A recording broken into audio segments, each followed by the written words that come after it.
We are live.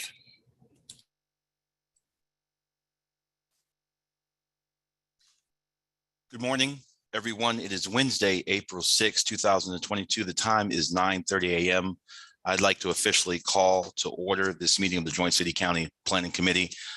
Greetings to my honorable elected colleagues, to the staff, and all of our residents and visitors and citizens that may be watching online.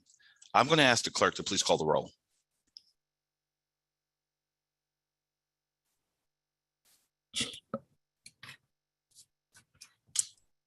Good morning. Morning. Commissioner Jacobs, Here. Councilmember Chair Middleton, Here. Commissioner Howerton, Here. Councilmember Freeman,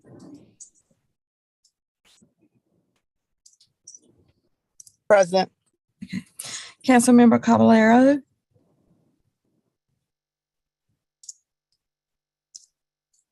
Terry, if I could interrupt and just say that just received an email from Councilmember Caballero that she will not be able to attend today's meeting.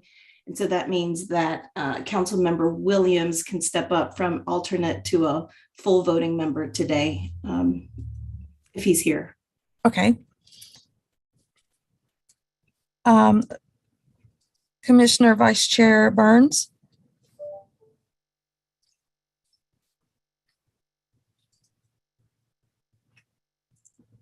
see her, okay. Planning Commissioner Amadalia, Here. Councilmember Williams. Okay.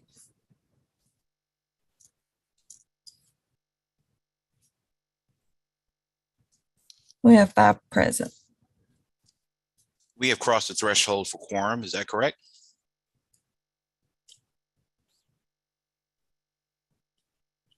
Yes. We have. Thank you so much. I'm going to ask for a motion to grant an excused absence to Councilmember Caballero. So moved. Second. I've heard a motion in the proper second to grant the excused absence. Madam Clerk, would you please call the roll? Yes, Commissioner Jacobs, Aye. Chair Middleton, Aye. Commissioner Howerton, Aye. Councilmember Freeman, Aye. okay. So I'm not sure if Commissioner Burns has joined yet. I don't think so. Planning Commissioner Amadalia, Aye. and not sure if Williams has joined yet. I don't think so either. Okay, so it's 5-0. I mean, yeah, 5-0. Thank you so much. Uh-huh. Thank you so much. Colleagues, as is our Excuse custom. me. Sure. Chair. Could somebody email Councilmember Williams the link? He just reached out to me about getting it. If somebody could email that to him right now. Thank you. Yep. Chris will take care of that right now. Thank you so much for that, Commissioner Jacobs. Friends, as is our custom, we'll now entertain you've seen the agenda and had time to review the agenda. Are there any adjustments to the agenda or proposed adjustments to the agenda?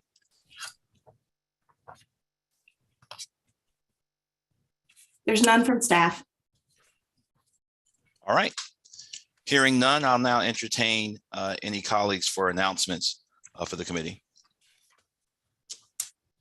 Anyone with any announcements? All right, looks like this is going to be a streamlined meeting.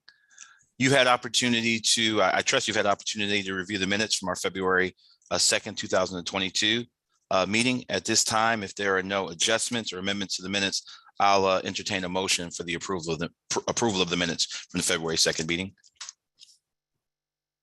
I'd move for approval. Second. I've heard a motion and a proper second for approval of the minutes. Madam Clerk, would you please call the roll? Okay, Commissioner Jacobs, Aye. Chair Middleton, Aye. Commissioner Howerton, Aye. Councilmember Freeman. Aye. Let's see, Planning Commissioner Amadalia Aye. and Councilmember Williams. Hasn't joined yet. Okay, so it's 5-0. Thank you very much. At this time now, we'll move to priority items from the city and county manager. I'll start with the city. Any priority items from the manager? Good morning. There are no city priority items. Thank you, Councilor O'Toole. Good to see you. Appreciate it. From the manager side, any priority items? I mean, from the county side, any priority items? No priority items from the county. Thank you, Brian. Good to see you. Good morning. All right, at this time, we'll turn to our staff presentations on natural heritage areas. And I believe Michael is going to shepherd us in this. Hey, good morning, Michael. Good morning. I'll do my best to be the shepherd. This is more of an update than any kind of presentation. If you may recall, and if you don't, I don't blame you. Back in February, we were going to propose a text amendment regarding additional regulations specific to natural heritage areas within the city and county. We pulled that item because we received comments from concerned citizens and comments from the state actually regarding using the state natural heritage program as a regulatory tool. The draft ordinance was going to directly use information and the state natural heritage program as the backbone for much of that regulation. So we wanted to reach out again to the state to clarify their concerns and positions on that.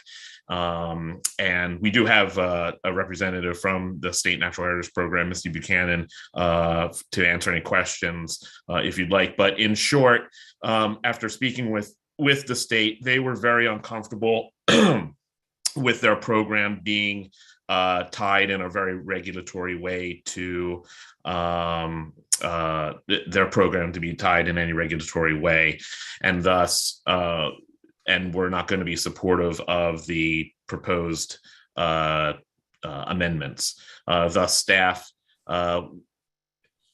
will need to kind of rethink how we want to proceed with further environmental protections that are related to the natural heritage areas.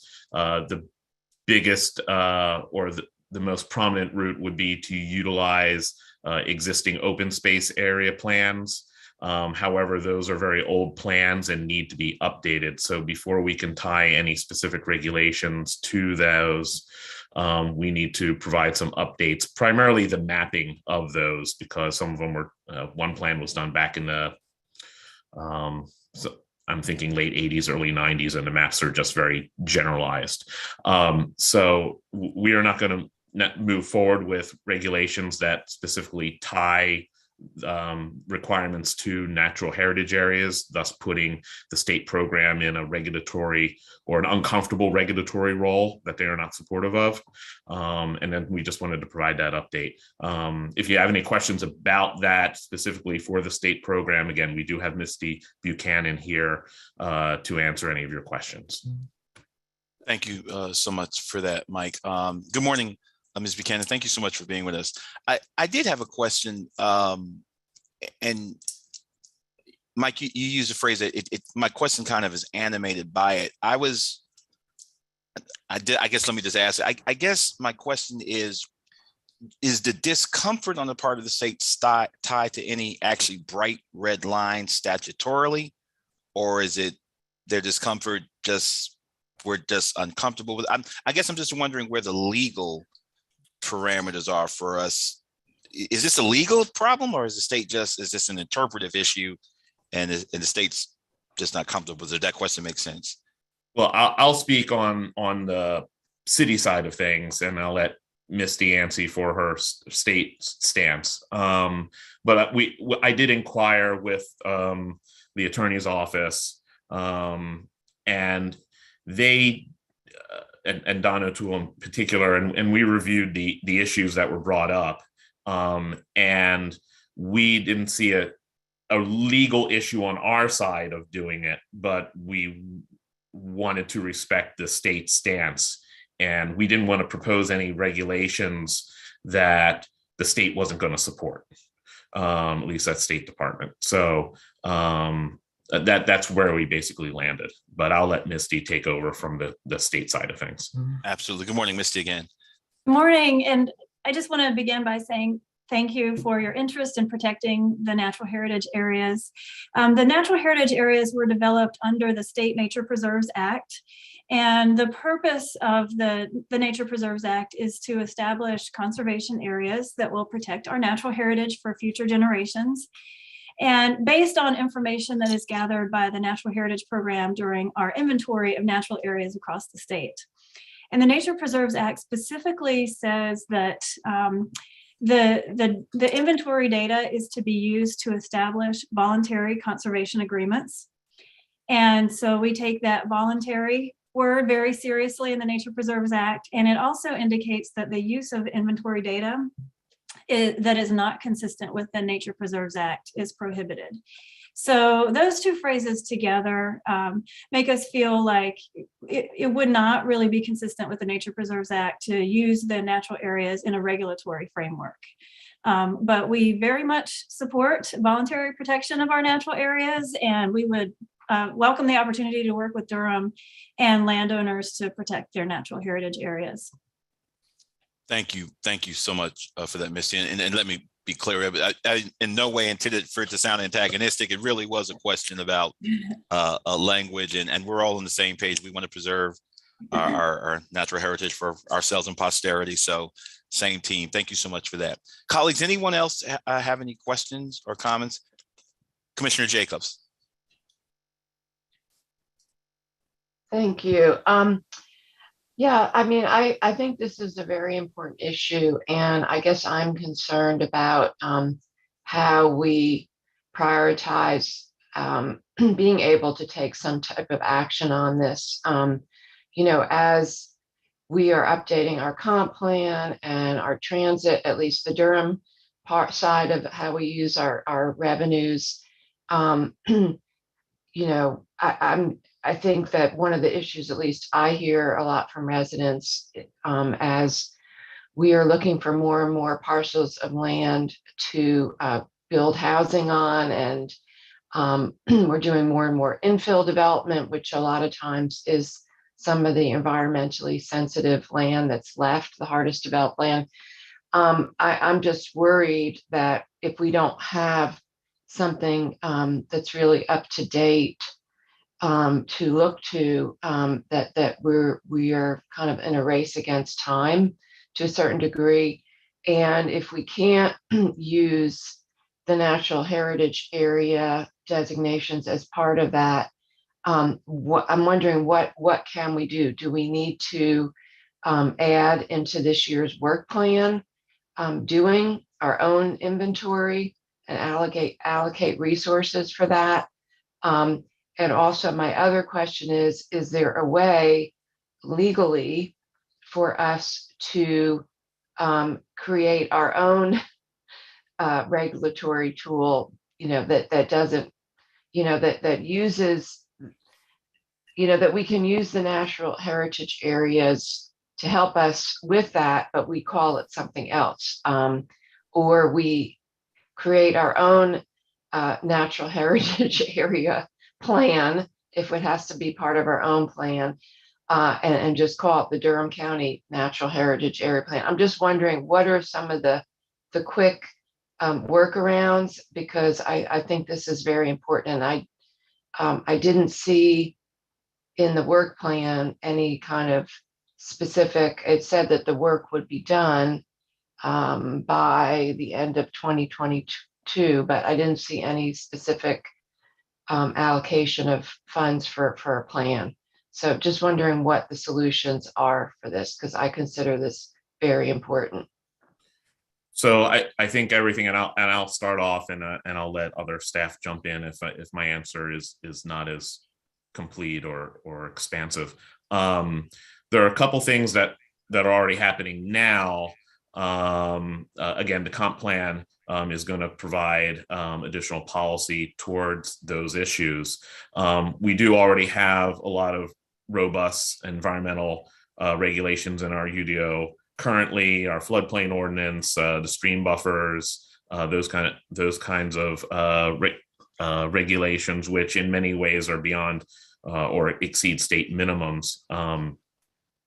Minimum requirements, and there's a lot of overlap in those areas. Secondly, we do see a lot of rezonings that for the development that you're talking about, where we can, and part of the application is for them to use to go to the natural heritage site to demonstrate what areas, if any, are located in natural heritage areas. And then those can be considerations, and they often are, as the applicant prepares a development plan and is considered by the planning commission and then by the governing body, and most often it's city council, because they're either already in the city or they're seeking annexation to get city services, to provide those enhanced protections based upon that natural heritage information. So there is that already. And plus, if a by right development is being proposed for a conservation subdivision, the natural heritage areas are also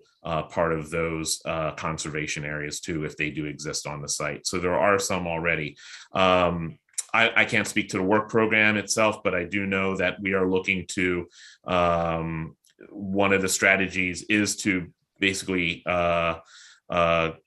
do what you were mentioning, taking a look at our existing adopted plans and using Durham adopted plans as the backbone for those regulations, instead of directly tying it to the natural heritage program. We can use we can use the natural heritage program as a resource in developing our own documents, and that's what Misty has outlined. They're meant to be a resource, and then, as you mentioned, Commissioner Jacobs, we would have our own adopted plans and documents that would be the actual regulatory backbone.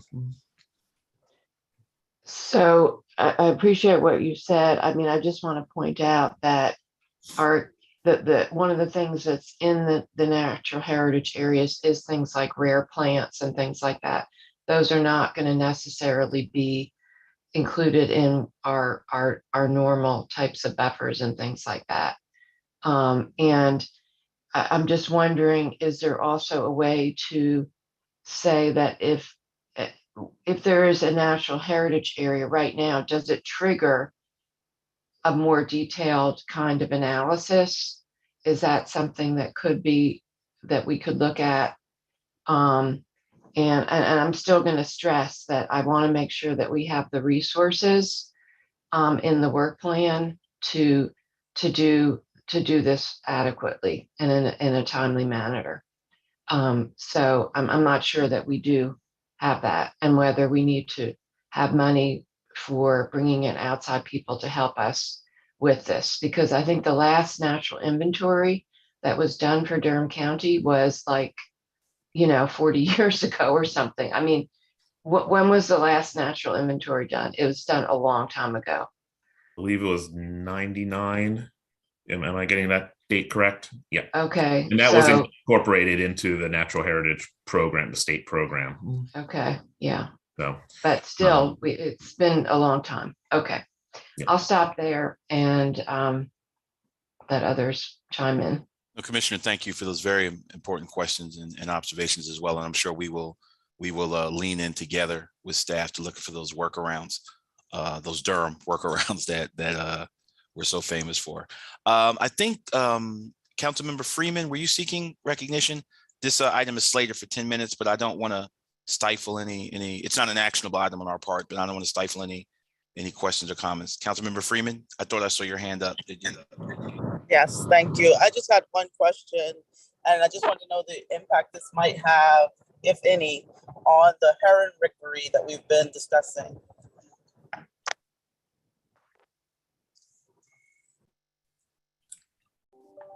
I think I can answer that. So you asked about whether there's an impact on the heron rookery dedicated nature preserve that we've been, that the Natural Heritage Program has proposed. I don't see any impact. That would be considered a voluntary conservation agreement, exactly the type of agreement that the Natural Heritage Program was created to work with landowners. And as far as I know, that is proceeding, it's being reviewed by Durham staff currently. So essentially, the way that we're discussing I guess the way that we were discussing that conservation is what we would plot out a model for folks to volunteer for as property owners. Yes, that is correct. The Natural Heritage Program works with property owners who want to sell or donate their land for conservation. And so we can work, if a property owner wanted to sell their land to any type of conservation organization, including a local government or a land trust or state government, then the Natural Heritage Program could work with them to help permanently set aside that land for conservation. So that's sort of the model that we've been working with landowners in the past. Thank you. I just have a question for staff. Are we looking at making sure we're modeling this in that conversation for landowners, for other landowners?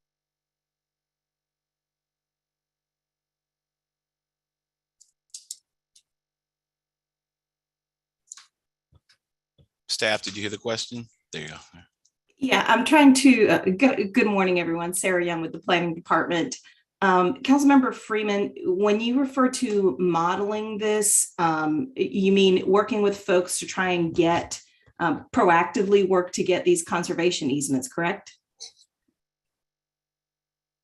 Yes, and creating a process as well so that folks understand what it means in the development process to actually apply for this type of designation or what have you. All right, so I think there's two things we can talk about there. One is through the development review process, we do issue comments, kind of encouraging folks to take advantage of this to gauge their interest.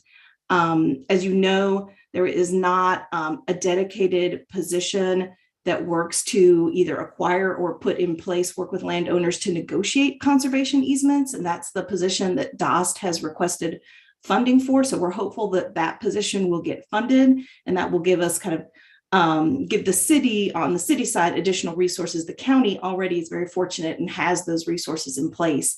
But that's something that's been lacking on the city side. So if that position is funded, then that position would work to negotiate those kind of real estate transactions like easements and fee simple acquisitions. Thank you, that helps. I just want to make sure that that essentially I'm just making sure that I'm following the train of thought, and that we just need to make sure we have the open space implementer in place. Yep. Thank you. Thank you, council member. Commissioner Dick, did you have a final question or comment? No, I just want to keep talking about what Councilmember Freeman just mentioned, and Sarah Young, and our next conversation about the work plan. So I'll keep my mouth shut until then. But thank you. I want to hear more about that. Thank you so much, Commissioner. Ms. Buchanan, thank you so much for joining us this morning. We really appreciate you taking the time to be with us, and thanks to staff as well. This item doesn't require any action for us. It was a good discussion. We're going to move on now to the much anticipated Planning Department FY23 Planning Department Work Program. This is an actionable item for the committee, actually, and we're going to welcome Ms. Smith. Good to see you. Good morning, everyone. Good to see you as well. So I have, I'm going to just do a brief overview, and then we can dig into the questions and comments. So as you're aware, our work program is typically made up of 3 focus areas. We have ongoing projects and processes that reflect legal requirements, such as things like proposed site plans, zoning map changes, use permits, certificates of appropriateness, zoning enforcement actions. We have our second kind of bucket would be our ongoing projects and processes that relate to city county policies for providing timely public information and supports to boards and commissions and department management. And the third bucket would be projects and processes that are somewhat discretionary, reflecting the city or county's desire or both engage in long-range planning activities and various ordinance text amendments. So that being said, let's see, my computer just went blank for a second. Then we, I apologize. I don't know what just happened to my screen. A document I wasn't reading just popped up. So let me go back here. Here we go. I apologize. The majority of our work is dedicated dictated by state and local law. The main area of variability in our work is in our policy and urban design section, which is the group that you've been hearing a lot about the comp plan from. For the coming fiscal year, the main policy planning emphasis and resource allocations will shift from completion of the comp plan to implementation of the comp plan.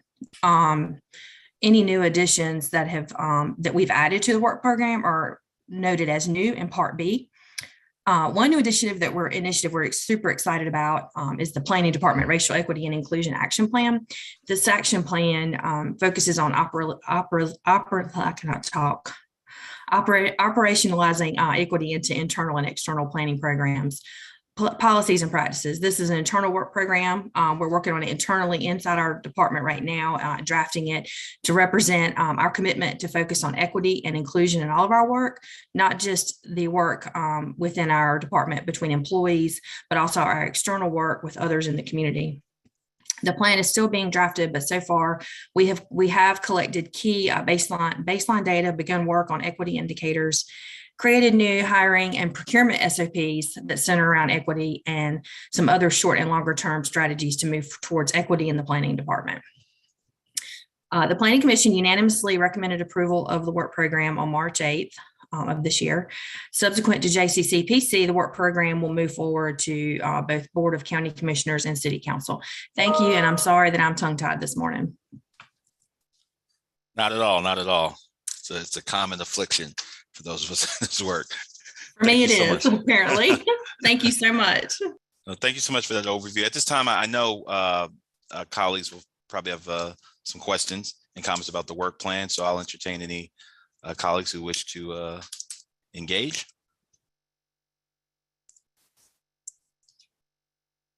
Commissioner Jacobs. Thank you. Yes, I would love to hear more about the new environmental planner position that was requested by DOST, because I didn't see it specifically referred to in the description of this agenda item. So just want to hear more about that.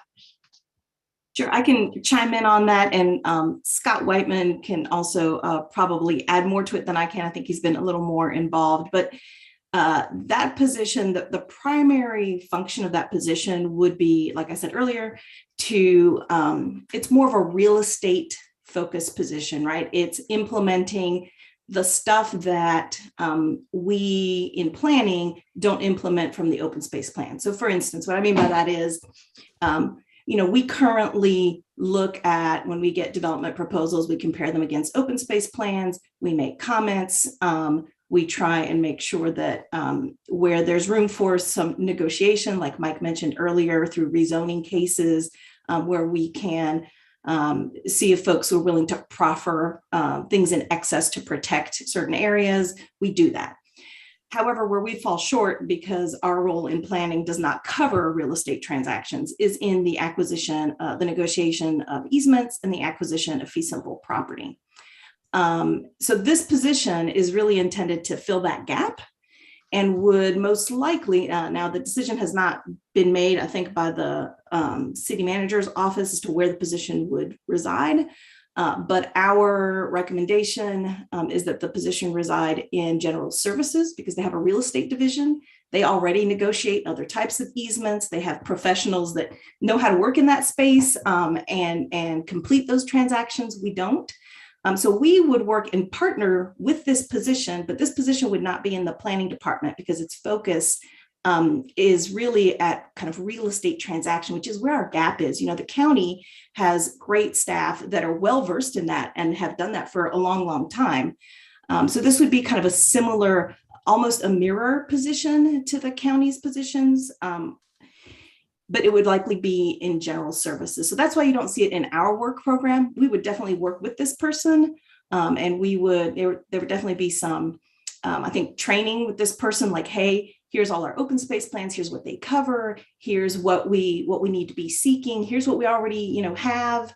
And then working with general services, assuming the position lands there, to help them kind of work with us to prioritize where they should be trying to seek out these proactive either acquisitions or easements. So I think it would be a partnership. We would not be uninvolved. But again, that's just not our expertise in the planning department to negotiate those types of transactions. Does that make sense? Absolutely. And I am so excited to hear about this position. I think this is really, really needed. And I really encourage that whoever the person is hired does work and collaborate with our Durham County Open Space and Real Estate Manager. Jane Corris, she originally was in the planning department, and she has tremendous expertise. What I would say is that I would encourage this position not just be somebody who's out there, working with property owners about how they can benefit from doing conservation easements, which they can get tax benefits from, but also that this person have skills in writing grants, because right now the city is missing out on funding opportunities for state and federal grants to help protect open space, to bring benefit to property owners. And this is one of the main things that our Jane Corris and her staff does.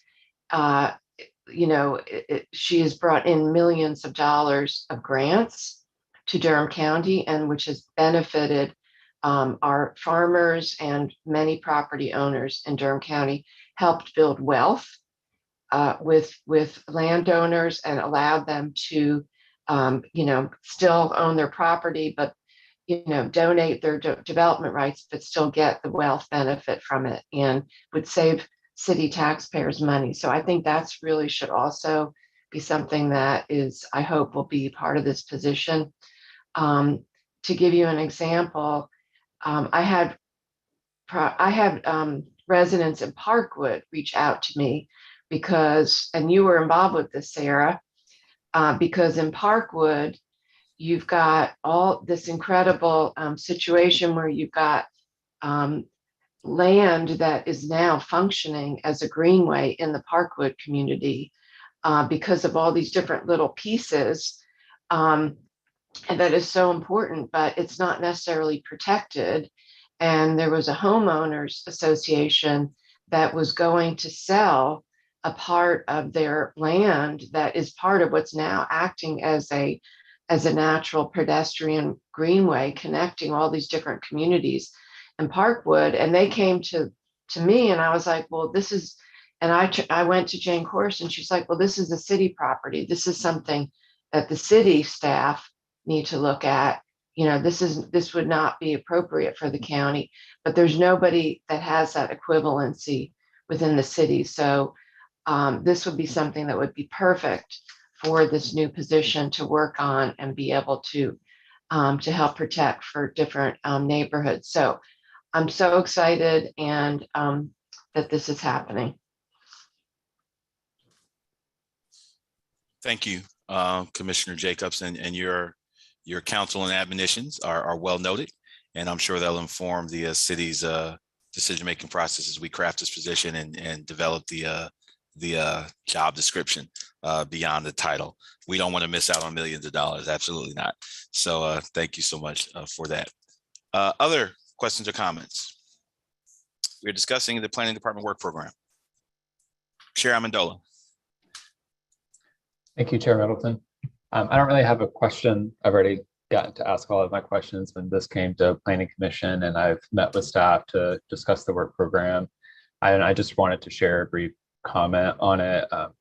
Whenever I read the work program, I often get really inspired as to all of the work that the planning department has the ability to produce. And I'm obviously biased as a planning commissioner and as an urban planner myself, that I think planning can solve a lot of the problems that and the challenges that we face as a city and a county, particularly related to affordable housing, climate change, and access to transit.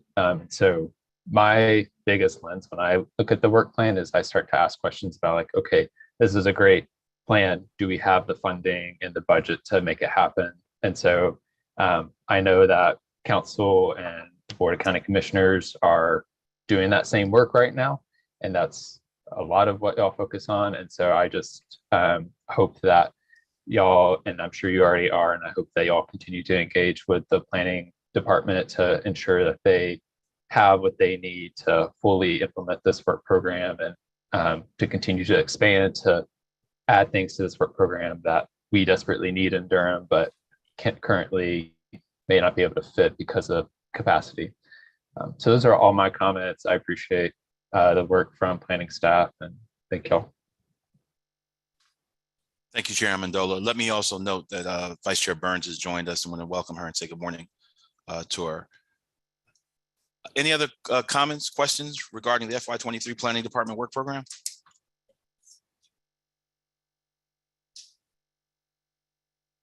Anyone else? Commissioner Jacobs. You're muted, ma'am. I have I do have a question about things that I don't know if it's appropriate for discussion now, but I do want to note just the issue that the natural heritage area work is in the plan. I just want to ask, do you have adequate resources? Does anything need to be added to that item in terms of even hiring outside consultant to help with that? That's one question. And then two items that are on our agenda later, and I don't know whether the staff has capacity to do this or not currently, or whether it should be added to the work plan. One is whether we should be evaluating what's happening with the expanding housing choice at this point. It'll be 3 years since it's implemented. And do we really need to take a step back and see what's happening, a bigger picture, rather, and really analysis? And number two, in terms of development review, I know we're looking at a text amendment related to that, but my question is there a way to look at really supporting more building of affordable housing with a special development review process specifically for affordable housing? Is there a way to incentivize affordable housing by having that actually be something that's fast tracked? Or, we always hear that time is money and that we want more affordable housing. So is that something that could be looked at in the work plan? So those are my questions. So I think I'm going to tackle those in reverse order because that's easier for me to remember. So the first is that we are already kind of fast tracking affordable housing projects as they come through our office.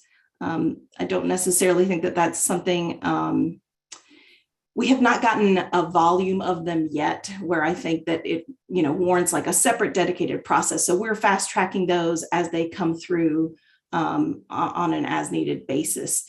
That's certainly one of the ways that we can help encourage these types of developments. So we're already doing that for the ones that come through our doors, just through our current procedural abilities. In terms of expanding housing choices, I think that we should, we've got an item at the end of our agenda to talk about that. So I'd ask that maybe we wait and have a bigger conversation there. I have had my own questions about, kind of where we are. It seems like a good kind of stop check-in point. We do these periodic updates on where we are, but I do think it's time for kind of a bigger conversation. We had always said when expanding housing choices was adopted, that we would track this, that we would regroup with the comp plan and see what came out of the comp plan in terms of either further direction, refinements, et cetera. And so I think that the timing is right to start having those conversations, particularly once we start to see the policies now that are being derived as through the comp plan process. So I think that's kind of a joint conversation. And again, we have a comp plan item also on the agenda to talk about. So I think those are really, really timely conversations to have together. And then on the national natural heritage kind of next steps, we don't have, and I apologize, there is landscape crew right outside my window. So if you hear some noise, that's what it is. But we need to kind of step back and figure out, do a little bit of planning, ironically, in terms of what is it going to take with this new, slightly different direction than what we had envisioned. We need to do a little bit of cost estimating. We would need to hire a consultant, to be honest, to do kind of our own inventory, which is what we've talked about doing.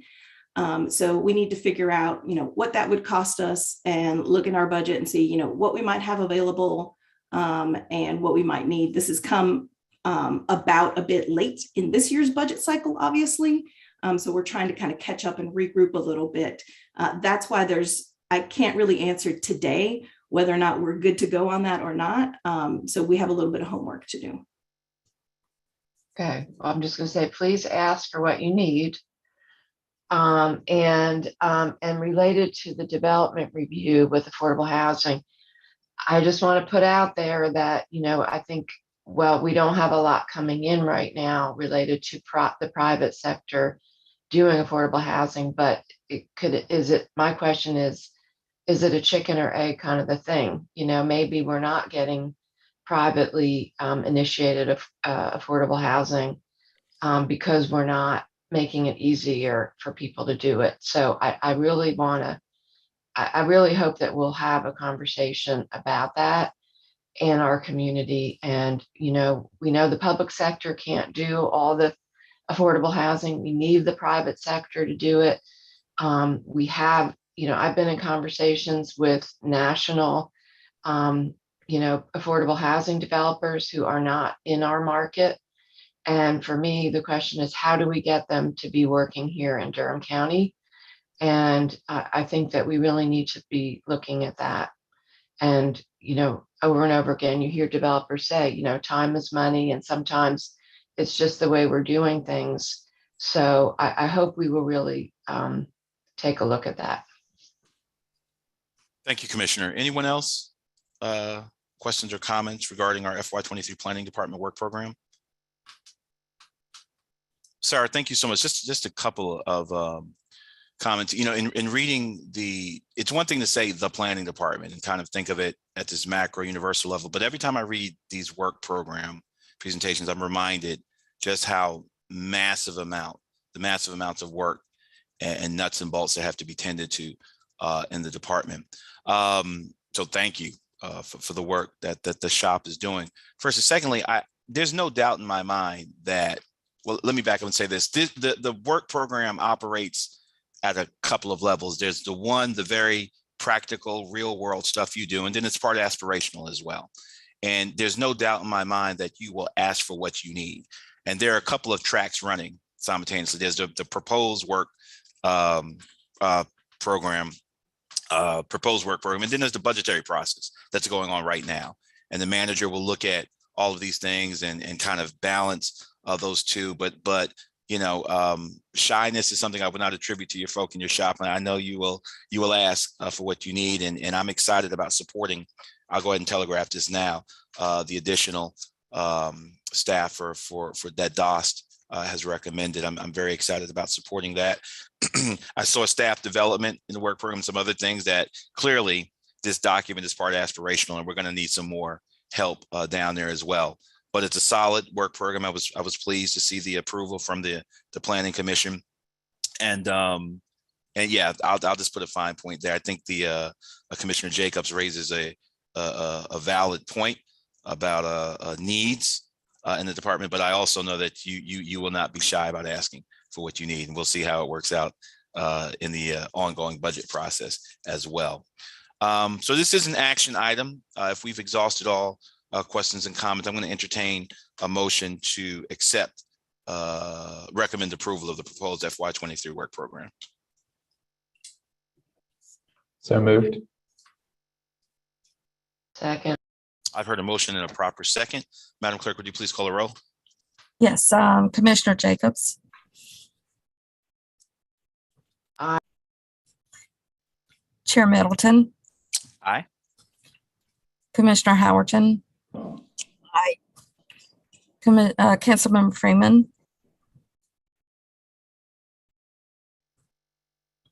Aye. Let's see, Commissioner Vice Chair Burns. Aye.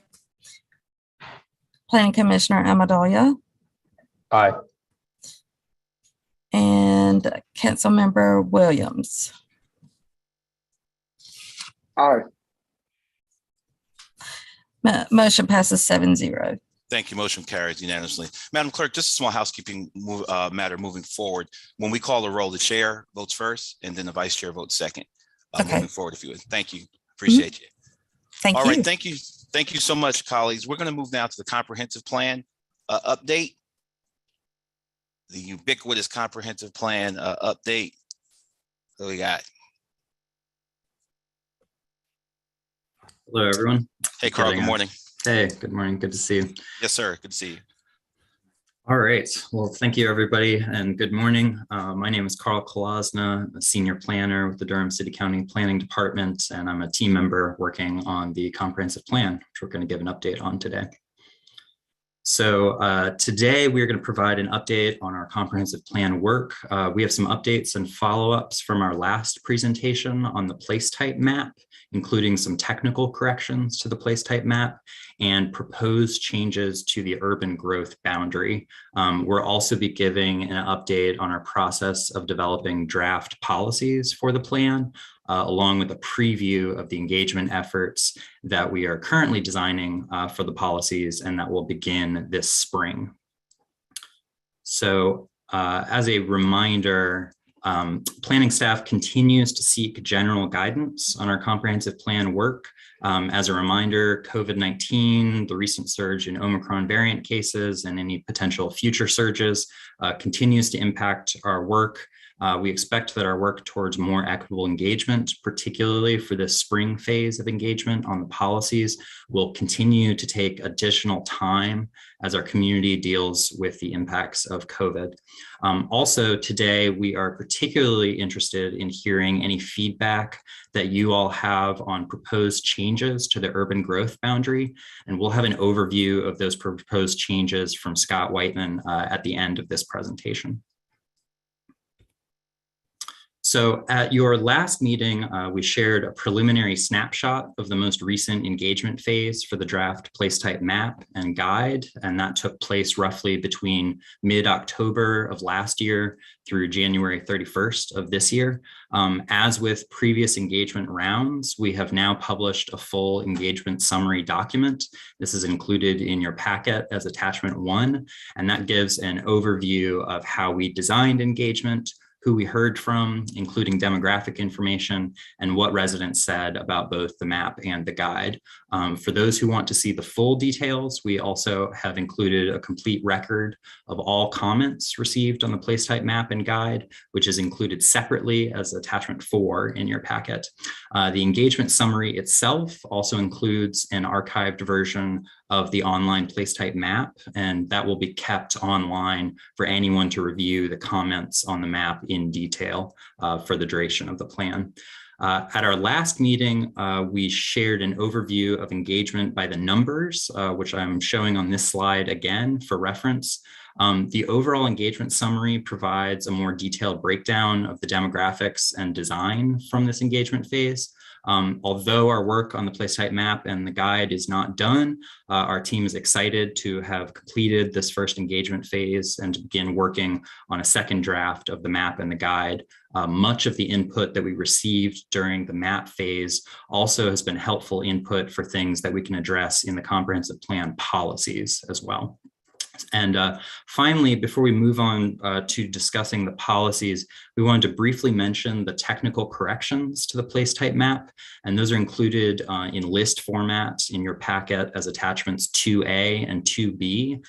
So for some context, a technical correction is an adjustment to the place type map that doesn't rise to the level of a new decision that needs to be made, but rather a change to the map that reflects decisions that have already been made. So for example, some properties with permanent conservation or agricultural easements were shown on the place type map as place types other than the recreation and open space category, implying that they would be developed. Those parcels have now been changed to recreation and open space to reflect the status of the permanent easement. So that's just one example of some of the corrections that have been made in the technical document. Thank you very much to the residents and the staff who identified these sorts of technical errors on the map so that they could be corrected. So at your last meeting, we give a brief update on the policy working groups. These are groups of residents, staff, and planning commission members organized by these topic areas. You can see working to develop draft policy for the comprehensive plan. The intent of these groups is to develop initial policy in collaboration with residents and staff rather than solely by staff. These groups began meeting in August of last year, and they've met monthly from October through March of this year. And in the last couple of weeks, the policy working groups have been working diligently to finalize an initial list of draft policies to use for spring engagement. Our team wants to extend our heartfelt gratitude for the tremendous work that the policy working groups have done since August to co-develop policies for the plan along with staff. After the last policy working group meetings in March, staff has continued to work on the draft policies to reduce overlap and redundancy between them and to improve the readability of them in preparation for broad engagement. So 228 policy drafts have been developed in coordination with the policy working groups, often with language provided directly by residents. So planning staff, we've also shared the draft policies with staff from both city and county departments that may be impacted by the comprehensive plan policies to ask for their high-level review before engagement. And finally, of course, staff has shared the draft policies to this committee late last week via email as we were putting the finishing touches on them. And we are continuing to put final touches on those before we get them translated and ready for publication for our engagement phase that'll be starting this spring. So engagement on the policies will begin at the end of this month, and it'll be going through the end of June. We're very happy to report that the Office on Youth has agreed to partner with our team to help design engagement strategies specifically to reach youth and Spanish-speaking residents, which are two groups of residents that we've struggled to reach in previous phases. We are also, again, working with Ideal Ortiz to design an engagement ambassador program to get feedback and input on the policies from residents who have historically been excluded or marginalized in previous planning efforts.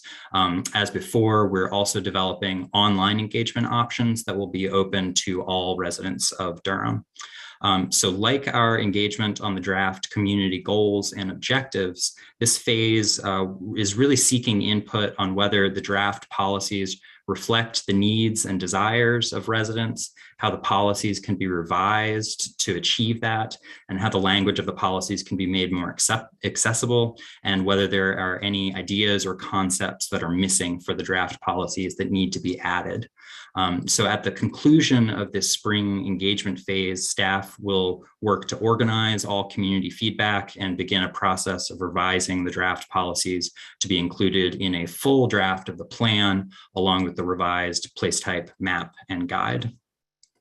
So before handing it over to Scott to go through potential revisions to the urban growth boundary, we wanted to again share a simplified timeline towards adoption of the plan.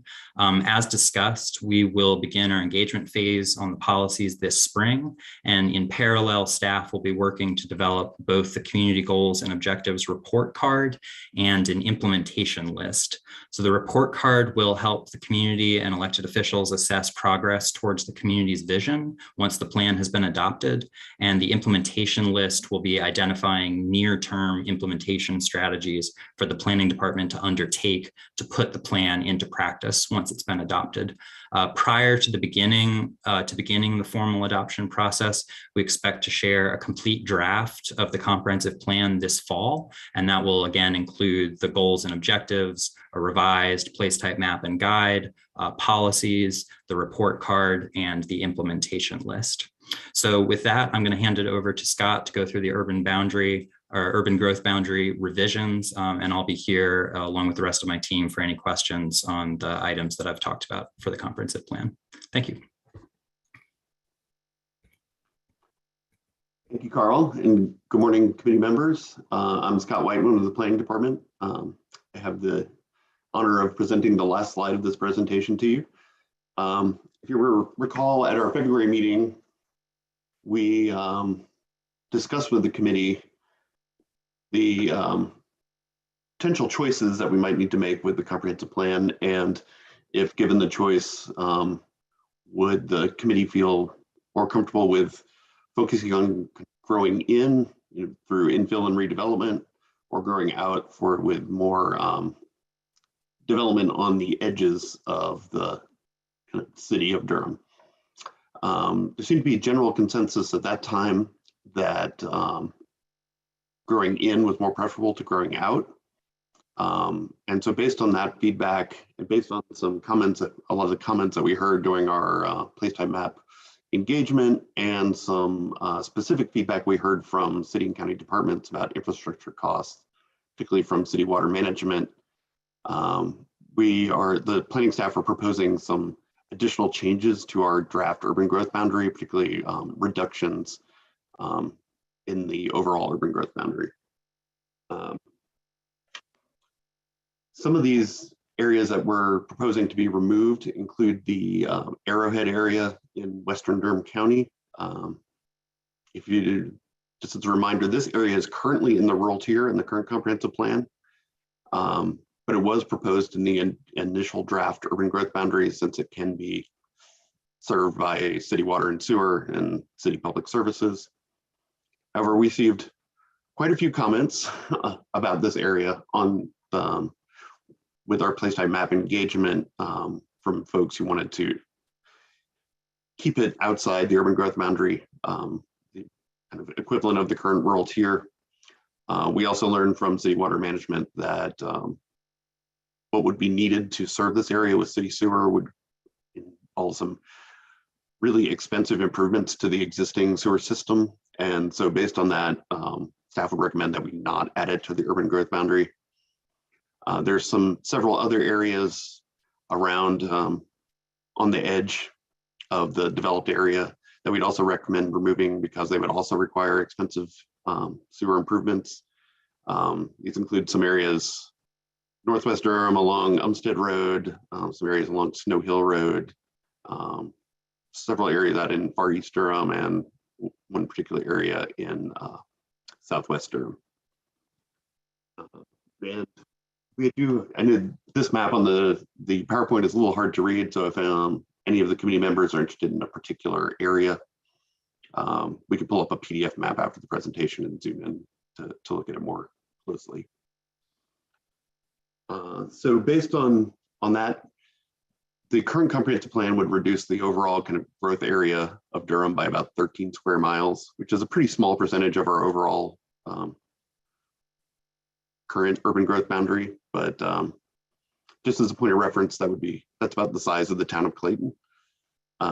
So we wanted to float this by the committee this morning to see if you're comfortable with this approach. Of course, the final decisions would not be made until the comprehensive plan is adopted.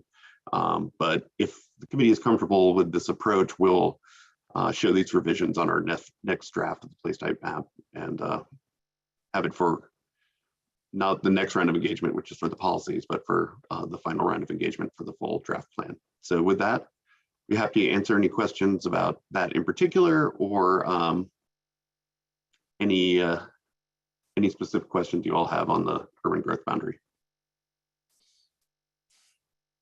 Scott and Carl, thank you so much. And my suspicion is that there will be some questions or comments. I remember a somewhat robust conversation about the urban growth boundaries at our last meeting. I don't know that I recall whether or not a consensus emerged during that conversation, but certainly there were couple of views represented. But I'll yield at this point and entertain any questions or comments, feedback from colleagues.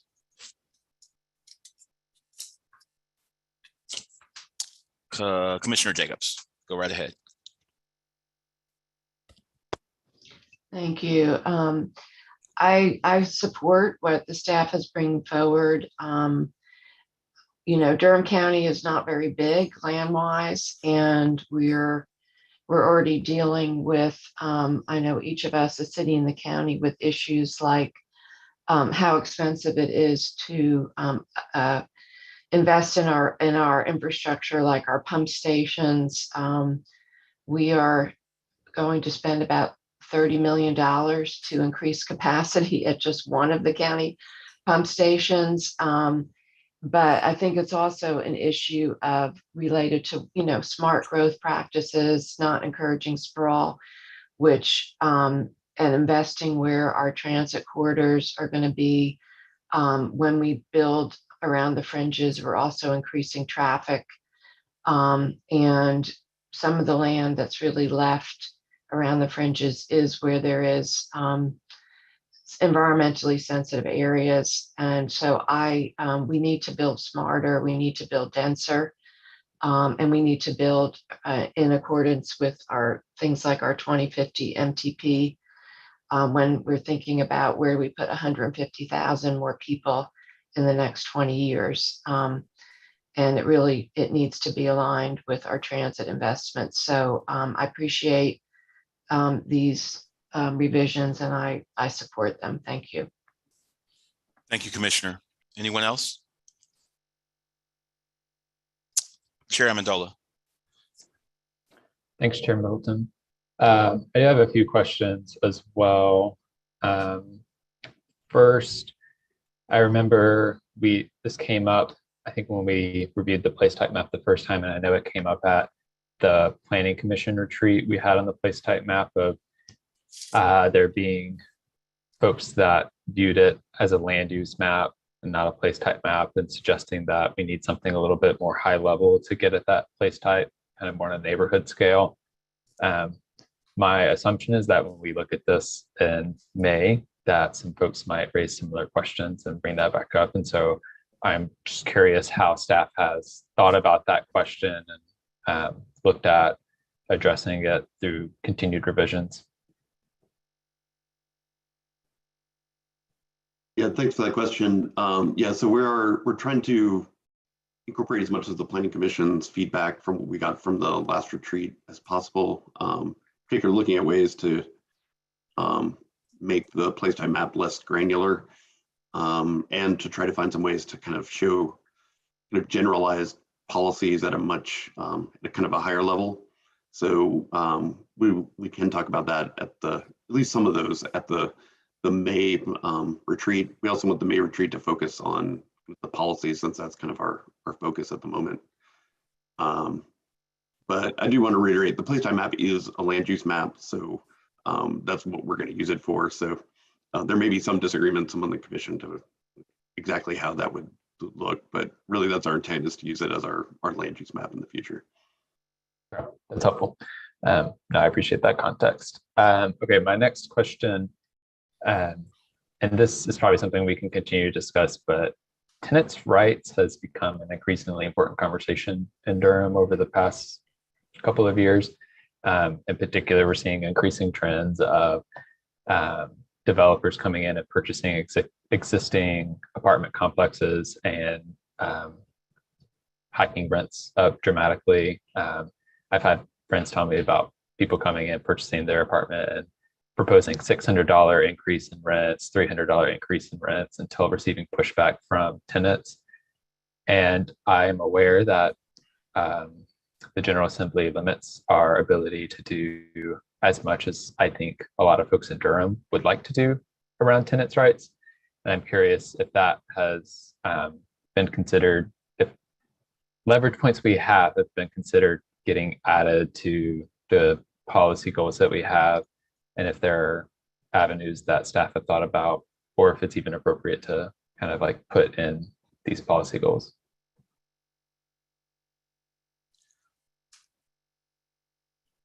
That's definitely something we've heard a lot about through kind of the initial round of engagement and from our policy working groups. As you noted, Commissioner Amendolia, we have a lot of limitations as to what we can do both legally and also just through kind of what a normal comprehensive plan can handle. We do have I know at least one. I see Lisa popped on. She's worked with the housing policy working group, so she knows a lot better than me. We definitely want to touch on that topic in the comprehensive plan. I think we just need to be realistic with you all and the community that tenants' rights is what comprehensive plans are intended to do. Tenants' rights things are kind of in a lot of ways beyond the scope. Hey y'all, this is Lisa Miller, and I apologize. My cat just decided that she wanted to be part of the meeting when I was. I just wanted to add, so there are a few places where we know there are issues that are really important to residents, that there may be limits to what our department can do to impact them, but they're really important, and there are things that we can help do. And so those are things that we want to make sure are in the plan. So the particular policy that we have drafted around tenants' rights, we know that there's been an ongoing conversation from folks advocating for this in the community with our city attorneys. And we also know that the Racial Equity Task Force report had some specific policy around this. And so part of what we're trying to do is daylight that work in the comprehensive plan and connect that to the other housing policies that we need all to work together in order to make sure that we're trying to really address the housing problems that we're having. So hopefully that adds a little bit more context. Awesome. I appreciate that. That's really helpful. Okay, my last question, and it could also be an observation, so I will just encourage staff to pass or play on answering this question. But looking at the place type, the urban growth boundary, the kind of proposed places to reduce the boundary, it raised a question for me of what does doing this equitably look like? Because on its face, it appears that North Durham has a disproportionate amount of future growth areas than Southeast and Eastern Durham. And there might be a lot of really great reasons for that. Like Southeast Durham has a lot of known environmentally sensitive issues, a lot of streams that are difficult to develop around it. So there's a lot of challenges there, a lot of tough terrain.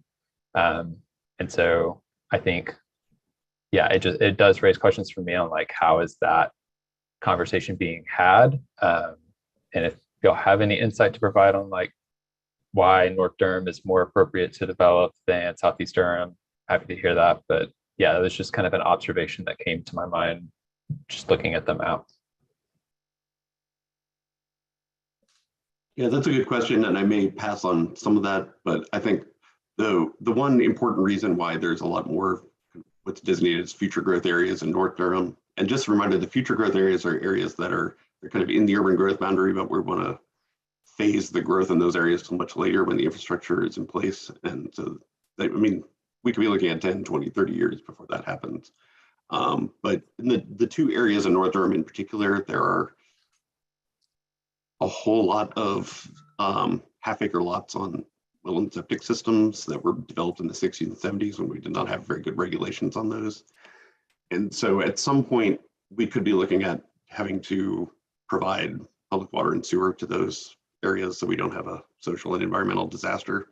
So that's the main reason why those were left in kind of designated as future growth areas, and we didn't want to remove it from the urban growth boundary because then that would preclude extending public water and sewer to those areas.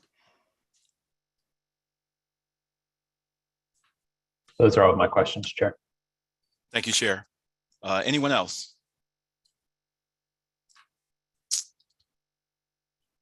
Commissioner Jacobs. Yeah, thank you. That was a great last question, Austin. Thank you. I was just wondering in terms of when just looking as you revise the place type map, and whether if you could just talk a little bit more about what you're going to include as different layers, because when I was looking at the map, preparing for this meeting, for instance, I instinctively wanted to click on the different place types and just see only that color show up. And so just thinking about how it can be used in the future, I'm wondering if we will have the ability to do that, just to click on each of those individually to see, that. The other thing is, are you going to include, for instance, related to transportation infrastructure, environmentally sensitive areas, environmental features, open space? Are you going to include what is currently protected, or are you going to also include what has been designated in plans? And same thing with transportation, like in the 2050 MTP, what has been designated for future development, more development for transit. And then are you going to have things on there like important community investments, like our schools, our medical centers, where our major job centers are, our parks? Will those things be layers that people can look at, and featured on the place type map? Just wondering that. Yeah, Commissioner Jacobs, for the first question, I think you brought this up before, and we've looked into it. So we're trying to, for the map we use for our official engagement, don't want to have too much stuff on there, so that it can be simple and easy to use. But we've heard from several folks that there are certain important things that they wanted to see. And so what the way we're going to try to address that for when we release the next draft is we've talked to the folks at City County GIS of getting the draft layers on our the Durham Maps site, so that people who want to look at the place type map and the urban growth boundaries and all the other drafts that come with the comprehensive plan in relation to existing conditions can use all the GIS layers that the city has publicly and county have publicly available. And then we're also, to address some of the concerns we heard about from the Planning Commission about having something of a more generalized policy map, is definitely looking at things like major transportation investments and transit lines and all that, to show a better relationship between how the transportation relates to what's designated on the place type map. I think you had a couple questions in there. Did I hit them all, or is there still, did I miss one? Yeah, I'm just trying to understand, because this is a future land use map. I want to understand how much have you incorporated in what are in our future plans, whether it's transportation plans or open space plans. For instance, parcels that we have in our plans that we know we would like to protect, they may not currently be protected. I just think if this is, I'm trying to understand how much have we incorporated what we know about what we want to happen in the future, or we know what's happening in the future. For instance, TJCOG uses the community viz model to predict where the future jobs are going to be. We know that, we have that information. And I just think it's important that there's no point in planning without that foundation of reality, as much as we have. I'm just trying to understand how that's being incorporated into this. Yeah, so that was part of the question I forgot. So on the first draft, the place type map, we did include as designated recreation and open space any areas that we felt that through either acquisition or regulation could be protected as open space. So undeveloped floodplains, undeveloped natural heritage area sites. Those are the two key ones. Areas designated in our adopted open space plans that have not been acquired yet were shown as open space. And the map did, the designations did rely a lot on our transportation plans, but I think it was just, from what we've heard, it wasn't clear how that happened. So I think that's one of the things we need to work on for the next draft, particularly transit and transportation improvements. Okay, thank you. Thank you, Commissioner. Thank you, Scott, and thank you, staff. This item was billed as or slated as providing guidance without a formal request. So however you distill whatever guide you get without getting a formal request from us, I'll leave that to you. I will say, in principle, I have no objections whatsoever to removing some of the some parcels from the removing some of the land from our urban boundary growth consideration. I will say I find concern about the environmentally sensitive areas more compelling than the cost of infrastructure, because those decisions are never made within a vacuum. I mean, we also anticipate a growing tax base as well. We also anticipate a growing population. So those costs are relative, and there are returns on those investments as our tax base increases. So I find concerns about environmentally sensitive areas more compelling the argument than removing these areas because it's going to be expensive to service them. With that said, also, I do also want to say there are also, for every action there's an opposite and equal reaction. More infill developing, more urbanization, more development in our city center comes with its own implications as well. I mean, we've got about 2 or 3 27-story towers in the pipeline right now, in addition to one city center.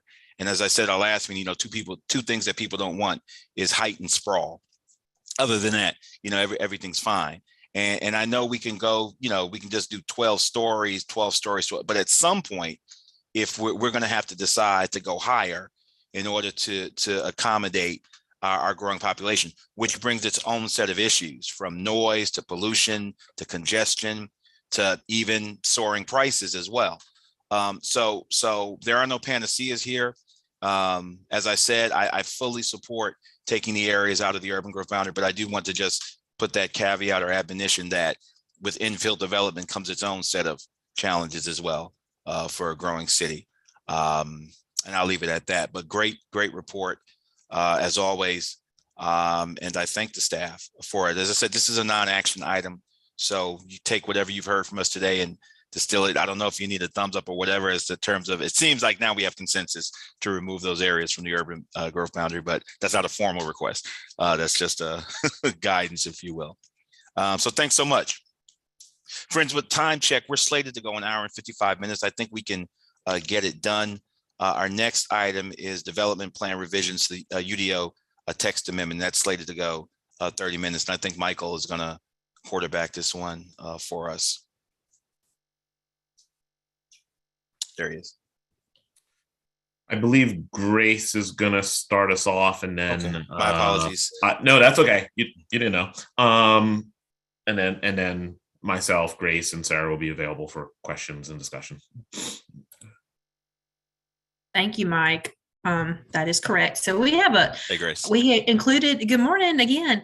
We included a memo in with this item and some proposed text changes for you to mostly we're going to talk about these and get some reaction from you. But as you know, over the last, it's been few years, we've been hearing lots of feedback about our development review process as it relates to zoning map changes specifically, and more recently annexations, because they have, as you know, increased. The number of cases for annexations have increased, and a lot of those are moved forward to city council as a consolidated item with the annexation. So we've got annexations and rezonings where the time frame we hear from a lot of different people. Why does it take so long? Mostly from the development community, but we've even been asked by citizens, like, I'm trying to follow this, and residents, and their residents say, I'll try to follow this case and it just takes forever and I can't keep up. I feel like I'm missing out. So that being said, just a couple of things we want to go through today with the memo and the proposed text amendments you have in front of you. So Chris, you can go to the next slide. The things that we're going to focus on, or that we have focused on in the memo and that we can talk about today, the reasons that we are bringing this now is to address the length of the process, to try to improve our transparency, and definitely improve accessibility. In the memo, it talks about all three of those things. Obviously, the length of the process, we all know that it takes a while. The hiccups we have basically been feeling from that process, mostly in the past, specifically the last 2 years, has been staffing issues. We've had decreased staff, lost staff, new staff, trained new staff. We borrow staff from other sections of the department to keep this process afloat.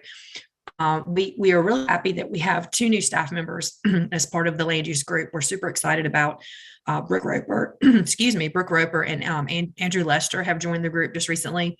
And so we're really excited to have them on board. But looking back, so it's the increased number of cases. The cases have definitely increased, they jumped quite a bit from 2019 to 2020, and then they maintained a very high level in 2021. So we're kind of in the throes of those cases now. Those are the cases that you're seeing that are moving forward. And then as far as transparency, we often get comments or questions about development plans. There seems to be a lot of confusion among residents or the non-development community, if you will. What is this development plan? And a lot of the questions are around specifically things that we would require on a site plan later anyway. And there's some confusion that if it's not shown on the development plan, then it can't be committed to, or if it's not shown on the development plan, it won't happen later. And the way our development plan is organized and the requirements in our UD currently, there are a lot of minimum requirements that have to be shown. They're called minimum commitments on the plan. And those minimum commitments basically mirror what's going to be required at site plan, which is the next step in the process. So sometimes there's some confusion about that. You see things on the graphic plan and you think you're getting the person looking at the graphic plan thinks, oh, there's so many things they're committing to. And it actually might not be that many things that they're committing to graphically. There might be a lot of commitments on the cover page. However, in text, you see a lot of those commitments about proffers for payments, proffers for different things that they may do during on the plan that don't necessarily have to be shown graphically. So the last thing that we're looking at as part of these revisions is accessibility.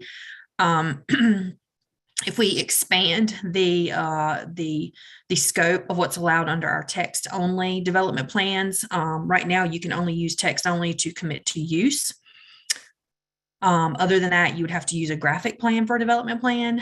If we expand what's allowed for text only, the accessibility for that, for especially your smaller developers or smaller even individuals that do rezonings, it opens up the door to commit to more on a text-only development plan and not have to pay that extra fee to have the graphic plan prepared. It's not necessarily our fees internally that we charge, through the planning department to submit the application that runs the cost up. We've been told by several different professionals and engineers and applicants that the price to just prepare the development plan could run up to $50,000. That's before they even pay a fee to submit the plan. So next slide, Chris. So some things we talked about, some possible revisions, and we'll today and take questions from you. So looking at optional pre-submittal meetings, those are required now. We have found that sometimes they are helpful for the applicant and sometimes they're not. Expanding text-only development plans to commit to more than just use, what I was just talking about. And if someone does decide they want to use the graphic option, there are some cases where it's required, but there are some cases where it's optional. If they go the graphic route, the graphic representations must exceed the ordinance requirements. The minimum requirements will be shown in a chart or a table, and anything shown on the graphic plan will be in excess of the minimum requirements. And then to also remove, we have right now a requirement, but if you have something, a plan that's for non-residential or multifamily, you have to basically provide these minimal design commitments. And I don't know if you've been reading and following some of those on our plans. We're not getting much out of those design commitments, to be honest. I'd love to quote a former planning commissioner he said to an applicant one time, they had just kind of thrown everything but the kitchen sink on there for the design commitment because they really weren't sure what they were supposed to do. So they were just like, we're going to do all of these different types of siding. And he said, wow, this is not really helpful. It doesn't really limit what you're going to do here. Or it's not very specific. I think you've committed to every material but leather. So, it's just an example of what we see.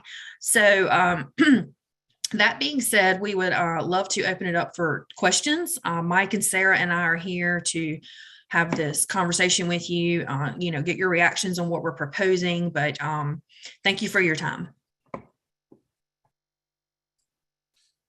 Thank you so much. Colleagues, you've heard the reported presentation. Questions or comments? I'll open it up.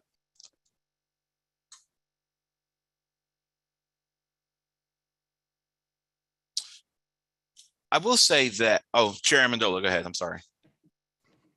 Thank you, Chair. It's always fun to hear quotes from former Planning Commission members. And I think I at least am aware of which Planning Commission member that was. I'm happy we're doing this. I feel like I have to caveat this entire conversation with, I do a lot of stakeholder engagement in my work with developers in different cities, and there's not a single developer that's going to tell you that the government's providing a process that's quick enough. That's just, you're not going to find it. And if you are, I have some questions to ask. So recognizing that, we do need to also improve our processes, and I'm glad we're doing this. I did want to just make sure I understand the process for the text-only development plan, the change that this would create. So there's a line in there that an applicant could choose to do a text-only development plan at any point in the process, but that does not preclude all of the authority granted to the planning director, the planning commission, and the governing bodies. So I'm just want to make sure that I understand that, let's say a developer comes to planning commission and it's a straight rezoning, and after we decide one way or another on our recommendation, the applicant then wants to do a text development plan between planning commission and the governing bodies. What's the process there? Does that automatically mean it comes back to planning commission? I could see reasons for having that be either direction, because sometimes at planning commission we've made recommendations that says you should probably do a text-only development plan for this because we want to see these things that you can't do through a strict rezoning. But I'm curious just the envisioned process there. That's a great question. I'll take a stab at it first, and then Grace and Sarah can obviously embellish if they feel they need to. This is actually more of a technical addition, kind of born out of a recent case, the NC 55 Hobson case, where the applicant felt that, they could just drop a text-only development plan on staff and council and have them just approve it right then and there. The provisions that is referenced in that change already exist, and it is more of actually just kind of a part of a transparency and being clear that you have that right to change your application, but the city and the department has that right to review that change and to determine whether that change is substantial in a way where it has to go back to the process to planning commission, or it doesn't have to because it is addressing concerns raised by the planning commission, or isn't a substantial change that warrants it going back to the planning commission. So it is kind of case by case, and that's how it works now. It doesn't create any new rules or procedures is actually providing a clarifying, almost cross-reference to the actual procedure. So I hope that makes sense to you. It's almost case by case, because we do have to see, and our notifications always say that substantial changes can happen after a public hearing to an application. But if changes are made where it's not involving concerns raised by the planning commission, if it is just like almost winds up being a new kind of plan or proposal, then the planning director has that right to say, sorry, you're going back to the planning commission. Or if it's as you said, planning commission said, it'd be great if this was a text only and you were considering limiting these sets of uses, and they went ahead and did that, then they're addressing those concerns, and it's going to be probably going to be moving forward. But it also addresses the concerns that, and this is a long answer, but where they do it at the meeting and staff really needs that time to say, yo, wait a minute here. We understand what you're getting at, but we need to take a look at this and see and make sure that it's legally enforceable, the words make sense, that kind of thing. And you don't have that right just because it says you can do it anytime in the process. Yes, you can, but there are subsequent consequences for doing that when you choose to do it in the process. I hope that made sense. Yeah, that does make sense. And I, in general, like the use of the text only development plans. I think streamlining that, I'll be honest, like the graphic development plans, they do fairly little for me and how I review cases in general. So I think that seems like an obvious change to make, and I'm glad we're doing that. I had a similar question as Commissioner Jacobs asked earlier about processes to like streamlining processes even more for proposals with affordable housing components. And I'm curious if there's any like kind of incremental steps we could make.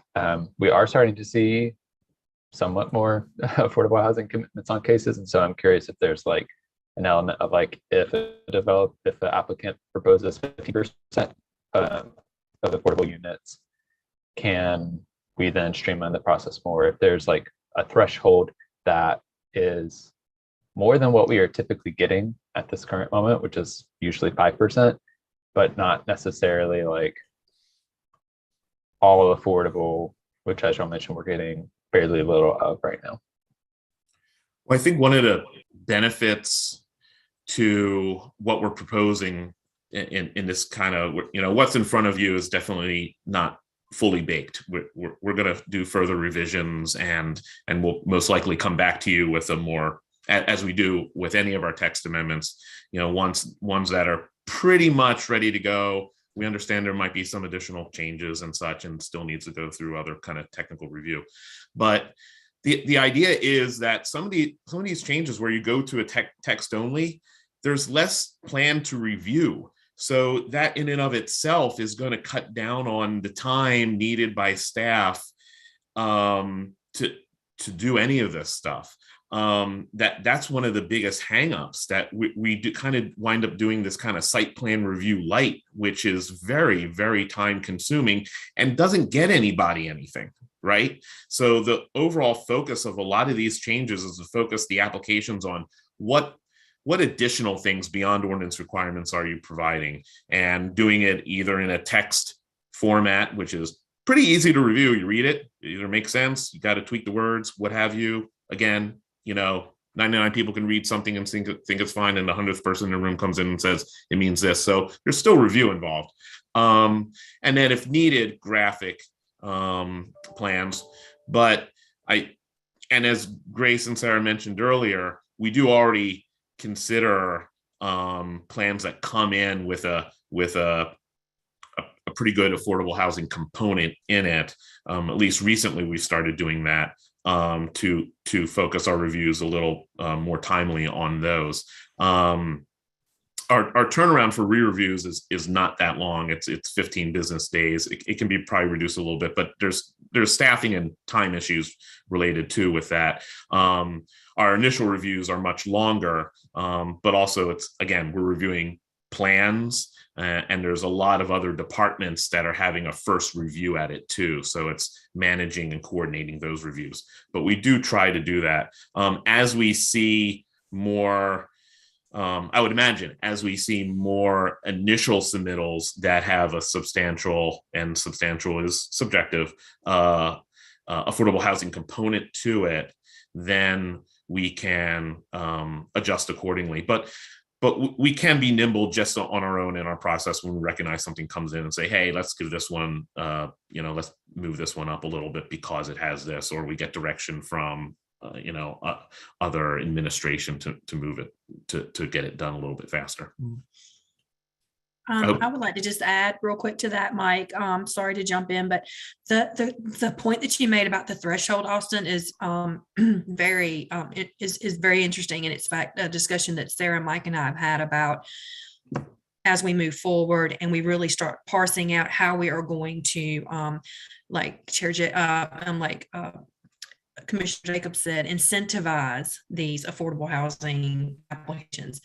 Your incentive, if you can get it moved a little faster, and if you submit something with 5%, you may not get the same speed as the person that submits 15 to 20%, right? So we're talking about that internally, and like Mike said, we'll be back. That's an internal process that would not be codified as part of this, but as far as our review procedures, but I just wanted to say that we are definitely thinking about thresholds, because one unit should not get a speedy review, if you're just providing one affordable unit in a project, probably. That's really helpful. Thank you all for those answers. And that's all I have, Chair. Thank you, Chairman Mandola, for your very good questions. Colleagues, who's next? Commissioner Jacobs, is that your hand? Yeah, Commissioner Jacobs, go ahead. Thank you. I really appreciate that staff is bringing this forward to us, and the goals that are being, are trying to be achieved with these changes. And certainly even just, all of them. We want to get the most value out of all of your time. And it sounds like this is something that will be better for the staff, but also better for the community as well. I do have a question about the move to the text only. Things that are, if you could explain to me a little bit, things that are normally graphically shown on a development plan, like the environmental features or easements, right-of-ways, historic inventories, things. How will that be shown in a table? With just doing text only. Could you explain that? Some of those may not be able to, and they would have to do a graphic development plan. It's in there, doesn't necessarily say you get to do a text only in every situation. And we tried to specify again under where for graphic development plans, where those things come in, where they are providing, those stronger environmental features. What we're trying to get at is, and again, this is not a fully baked thing, so if it's not clear, we will revisit it. But we want to basically allow people to do the text only where the graphics really aren't needed, right? Talking about roadway improvements, those are always text. Almost always text. Other things, maybe where they specify they're doing an existing, an improved buffer or additional buffers along specific property lines, those kinds of things. But our goal is not to necessarily preclude the need for a graphic development plan. And I'm not going to, and it does specifically say for proposed development, it lists what a charter table can be done, but it also goes into where graphic development plans shall also include the following information in graphic form. So we can review that and make sure we're being crystal clear as to when a text-only development plan is allowed versus what trips the need for a graphic development plan. And I think that's a good point. And again, this is really this is we don't normally come to JCCPC with a initial thought of a text amendment. We usually come to you all when it's kind of like gone through a number of reviews or development, and we're getting your kind of input to make sure we are on the right track, but we're almost close to an adoption process, initiating the adoption process. We're not at the initiating an adoption process yet. We really want your feedback and to make sure that we are capturing any questions or concerns that you have. But I think what you bring up, and I'm looking at it right now, it definitely points out when graphic development plans are needed, but we can take a look at it again and make it much clearer and easier to find. Okay, that's really helpful. You in the information you gave us, it gave examples of when text only proffers would be appropriate, like for uses, designating specific uses, building design descriptions, and then site design features. Could you give some examples of what's meant by site design features? What does that mean exactly? Site design features as to like a building won't be placed in a certain location, or there will be additional trees planted along the right of way. It can be very expansive, but those things that just really, how you're going to design the site that are easy to read, that are easy to codify in words, and do not have to be graphically portrayed. We are talking about allowing for in the text only feature, and I can't remember right off now if we actually included it in this, but allowing for maybe a supplemental graphic that helps explain the text a little bit more. So example, what I said before about maybe an additional buffer along certain property line, you could just take a snapshot of that property line, right, in a map and point to it and list those properties and say, this is where the 50-foot buffer is going to go and not the normal 30-foot, where you don't need a full development plan just to show that particular aspect, and thus incur those costs. So I hope that answers the question. Yeah, so just one of my reactions is, even in just having this conversation, since the goal of this is to shorten the process, transparency, make it more accessible, make it easier for everyone, you may want to think about having information like online that helps to kind of give examples to people, or help guide people through this, so that you're not spending all your time actually kind of clarifying these things. But anyway, that's just a thought, like a little guidelines to it. And the last thing I just want to say is I really like what Commissioner Amendolia said about thresholds, and I'm going to keep pushing this idea that I hope that we will really engage in a conversation with the development community. I mean, wouldn't it be awesome if we really did develop a real strategy about encouraging private developers to do affordable housing and to incorporate it into their projects and find out. We've had this conversation many times over the years, but it's a conversation that's worth revisiting as market changes, as things are changing all the time in the market, and understanding, what are things that we really could do to really say we're a community that we welcome, the private developers to do affordable housing, and this is we're launching this program, whatever. So I hope we'll keep talking about it. Thank you. Thank you, Commissioner Jacobs. And colleagues, if there are no others, I'll book in this conversation with just a couple of quick questions and maybe one observation. First off, thank you so much for the work. And I did hear you say that this is still a work in progress, and you'll be coming back before us when it's a little more robust and a little more meat on the bones. I did want to ask, first question,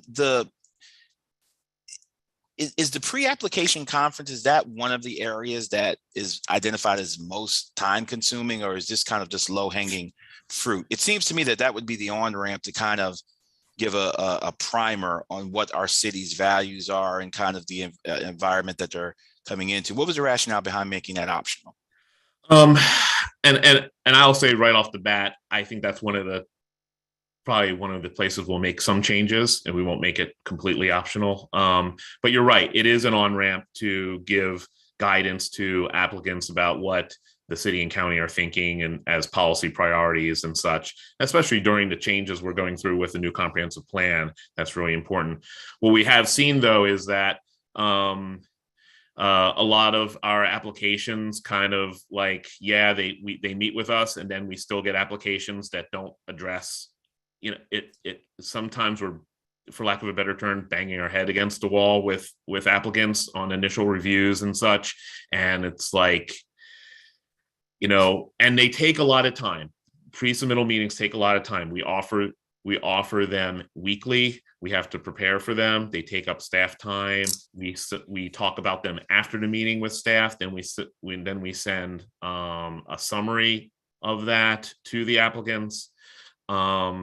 And we're trying to find, we recognize the value of them. And then when we see applications come in and we're like, what was the value of that pre-submittal meeting? Because no one really they didn't really take into consideration what we said or concerns that we raised. So well, if they want to take their chances by ignoring you, that's all. Right. Yeah. But we're just trying to, I think it's both. I think pre-subs are an unfortunate mix of, they have really good value and are a big time suck. And we're trying to see, again, I think we'll probably revise that from a blanket optional to maybe there might be some instances where it is, we might tweak it in terms of like what qualifies as a pre-submittal meeting versus having to meet in person or remotely versus getting feedback through an email or email exchange or kind of some sort of document that would qualify as a pre-submittal kind of conference of sorts. But and we wanted to leave that out there because that was like that was at the fullest end of the spectrum. So we wanted to provide you the full end, the one end of the spectrum, and we could always pull that back. But we're trying to definitely determine how we can better do pre-submittal meetings and make it valuable where they can be valuable, and then where we're not going to constantly be shaking our heads when we see an application come in and go, why did we spend all this time with them when they just did this? Understanding it's their own risk and it's their own time, but it's finding that balance of providing that good customer service, providing that good guidance, and being able to allocate our resources in a more fruitful way. Got you. Yeah. Thank you for that. Second question, very quickly, the removal of the mandatory design commitments. And I remember a legendary former planning commissioner that would often talk about design and architectural flourishes. I'm wondering, in one of our guiding documents out there somewhere, isn't there some language about having a mix of materials and everything, I'm paraphrasing, not looking cookie cutter? And I'm wondering, I think it's in our comp plan, the current one. Does this do any violence to our ability to make sure our areas don't look all loud? No, I mean, it's still something that any applicant can commit to. It doesn't remove an ability to proffer design commitments. What the current language talks about and says is, and what we're seeing on the development plans would be proffered whether it was something in the ordinance or not. And they're pretty vanilla proffers at that. We do any design commitments that are based upon policy, we'll point that out. Hey, this policy says X. What is how is this plan addressing that policy? And they either address it in some way or they don't. And I see Sarah's raised her hand there, so I will stop talking. I think it might be good for folks to understand that what the ordinance requires for these design commitments is just that people tell us what they're going to do, right? Which is not really any sort of standard. So, I mean, I have, back in the day, I used to review these a long time ago, and some of my favorites were people would put things like windows shall be glass, not lying. Okay. So they're not, when the ordinance just requires you to tell us what you're doing, but doesn't set any standard for variety, or materials or anything like that. That's why we get these, what I call repeat frequent flyers. The same design firms will put the exact same design commitments on every single one of their projects. We're not getting anything when something says that they'll use, roofs will be flat or gabled. The siding materials will be, fiber cement, stucco, brick, wood, or metal, any of those. But that's not telling anybody anything. Gotcha. So I just wanted to clarify that what the ordinance requires is not really a requirement. It's just a statement of, what you may or may not do. That's helpful. Thank you so much. Finally, just by way of observation, and then we'll move on. I am pleased with the planning director being able to require additional community meetings. I think that's important. We disposed of a case last night to council where a person basically eschewed the opportunity to meet with the community, and I think that's a value. That's something that the state legislature has not precluded us from doing. So I think we ought to jump on that with both, and knock on wood, or from Mike or whatever this is, both hands or both jump on it with both hands and both feet. So I'm glad to see that language there. Thank you so much. I think this has been a great conversation. We're doing, I think, fairly good on time. We've got one last item. It's reporting to us, doesn't require any action. That's expanding housing choices metrics. And I think, Scott, you are quarterbacking this for us. Thank you again so much on the report on the development plan revisions to UDO text amendment. Let's go to expanding housing choices. Thank you, Mr. Chair. I'm back to present the periodic metrics on the expanding housing choices. So as was included in your agenda packet, we have, by the end of the last quarter of 2021, we had 237 permits that were enabled by expanding housing choices. By far, the most popular options still remain the accessory dwelling units, which we've had 49, and the small lot building option, which is particularly picked up in 2021. We've now had 45 of those. We've also had 93 lot splits. A lot of those will probably end up as showing up as small lot building options in subsequent quarters.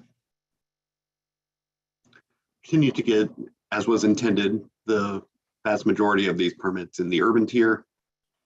We still get some in the suburban tier as well, but definitely the vast majority, particularly the small lot options, are in the urban tier.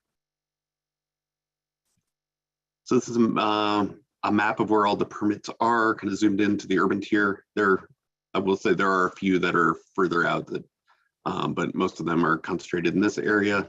Also have a PDF version if after the presentation, if anyone wants to zoom in and see something a little bit closer. The pink dots are accessory dwelling units. You can see they're pretty well spread throughout the urban tier and starting to show up in some places in the suburban tier. The teal dots are accessory units that are not accessory dwelling units. So there's things like a workshop or something above a garage. The brown dots are duplexes, and the yellow dots are the small lot option. They're spread pretty well throughout the urban tier, but you can see they kind of cluster along the eastern half of the urban tier. So this is a breakdown of residential demolition permits. had 99 in 2021, which is the second highest we've had since we started keeping track of these, but still well below our peak of 2019. And I will say we added kind of a bonus metric in the memo, would determine that to date, 11 of the demolition permits were directly related to an expanding housing choice permit. And 2 of those were garages, so they were not residential, they were not a dwelling unit. So at least so far, even though we're experiencing a lot of tear downs, they don't seem to be directly, except for in a few cases, directly related to expanding housing choice related permits. So here, here's a map of the demolition permits, residential demolition permits. See that, and these are not related particularly to expanding housing choice. These are just all residential development permits. And so there's, you can see they happen all over the place, but they're definitely concentrated in the neighborhoods that are closest to downtown, particularly on the north side. So that is the end of this very brief presentation, but I'd be happy to answer any questions or take any comments. Scott, thank you so much. Brief, but very informative and useful.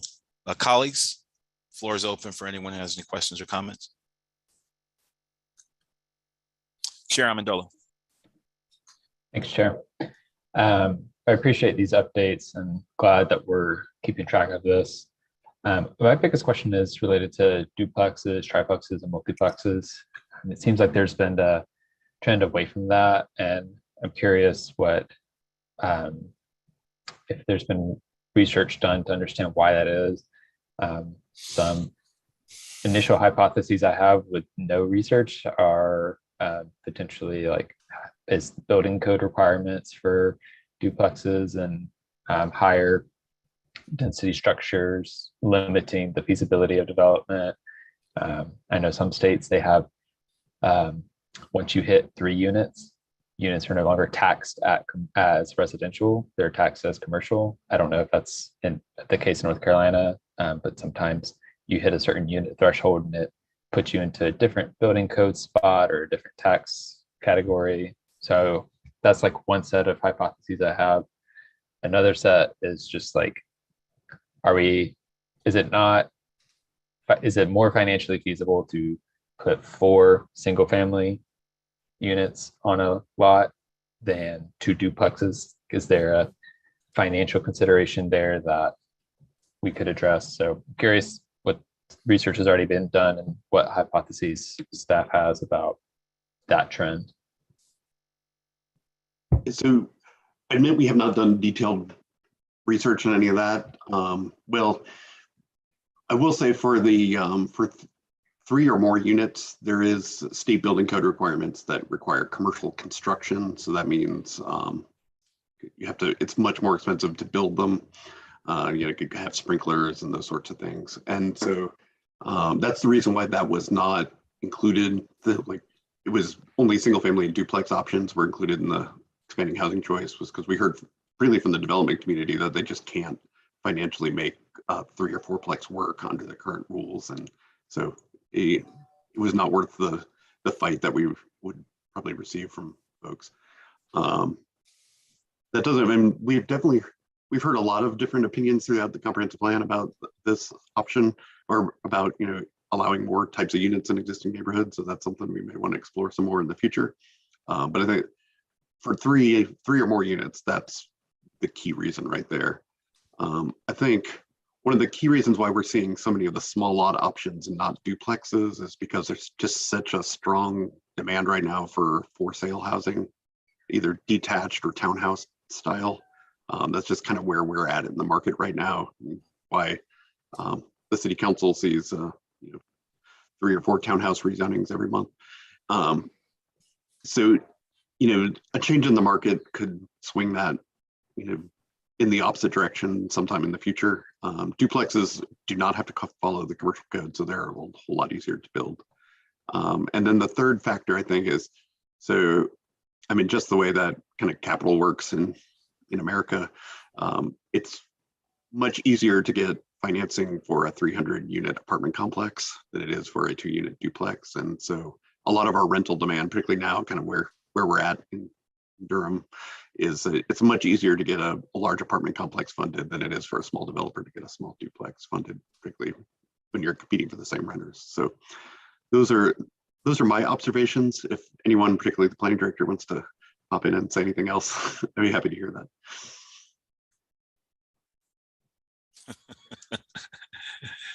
She says that's a big negatory, Ghost Rider. So, any other colleagues expanding housing choices? Commissioner Jacobs. Thank you, Chair. Yeah, I mean, I've already said this several times today in this meeting, but I would really be interested in us being able to do some type of assessment, kind of where we're at with this, and then, following up on some of what Commissioner Amadolio just said, is this policy working, or, what is actually happening, being able to get feedback from the community. So not just neighborhoods who may be being impacted, but also the development community, and what are certain barriers. I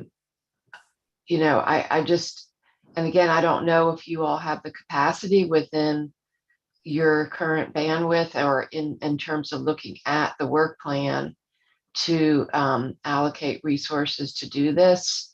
I think with the type of affordable housing crisis that we're dealing with, it just requires us to be, I feel like, continually being, as we're trying to keep up with the market, that we need to be I feel like we need to be nimble and pivoting too, is I guess what I'm saying as government, and seeing what we can do. Like, one of my questions is, I think initially when we approved this, there was going to be a template for ADUs.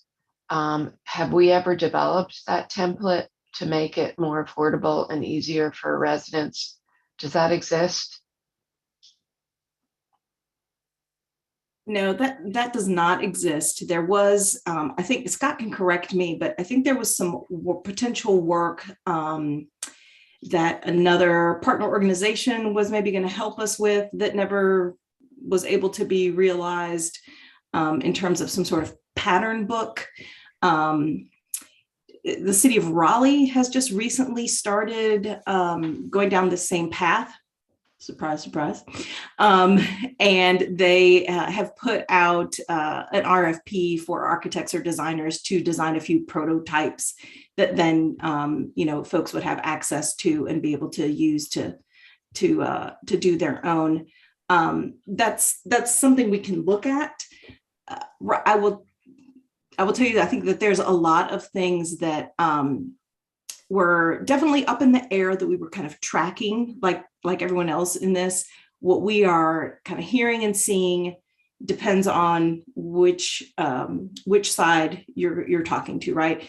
There are a group of active, kind of smaller developers, architects that are really pushing for even more kind of EHC type relaxation to be able to have even more flexibility.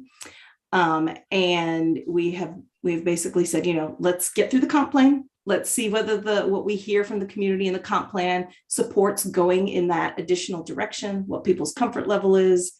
And then we have, groups of folks that I get complaints all the time from neighbors adjacent to some of these projects that are enabled by EHC, complaining that they feel like it doesn't fit in with their neighborhood, et cetera. So I think that depending on who you ask, it's pretty predictable what we would hear. I think that the uptick has been relatively modest. It has not been a tsunami of development that I think some folks feared. But I also think that overall, what we're seeing is not really necessarily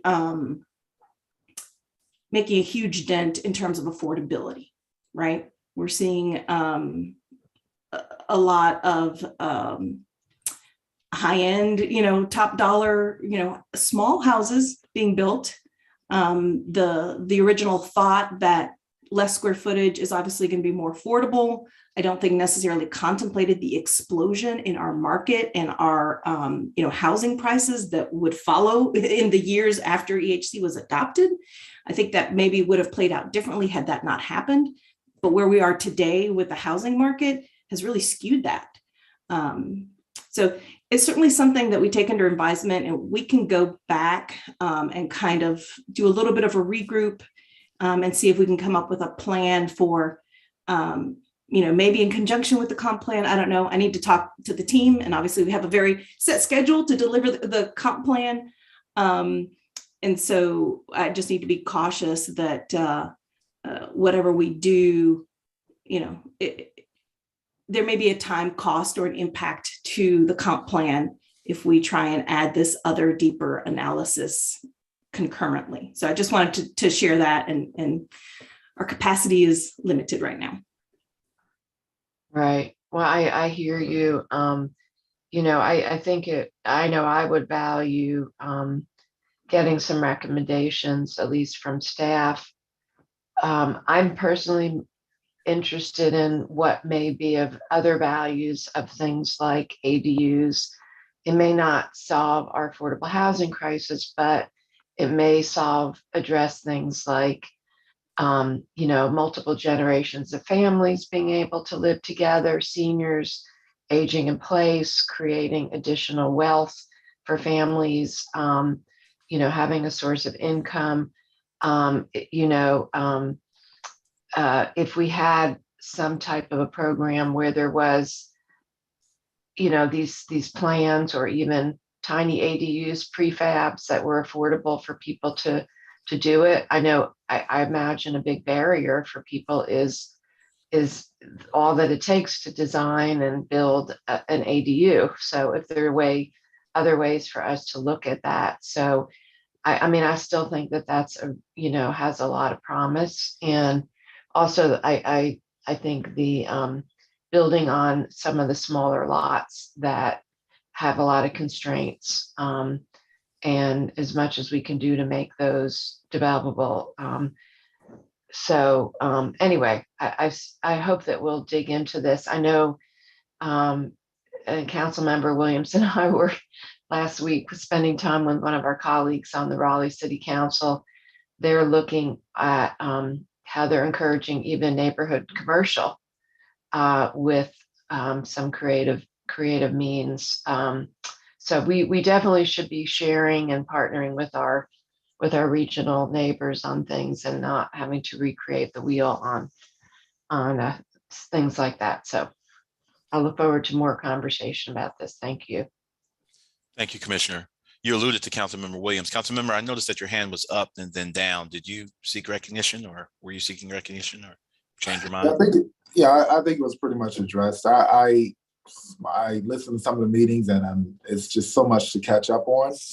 And I've only been here 4 months, and outside looking in, and now being in, it is extremely frustrating. Because we have an affordability crisis, and I feel like our approach to solving it is limited.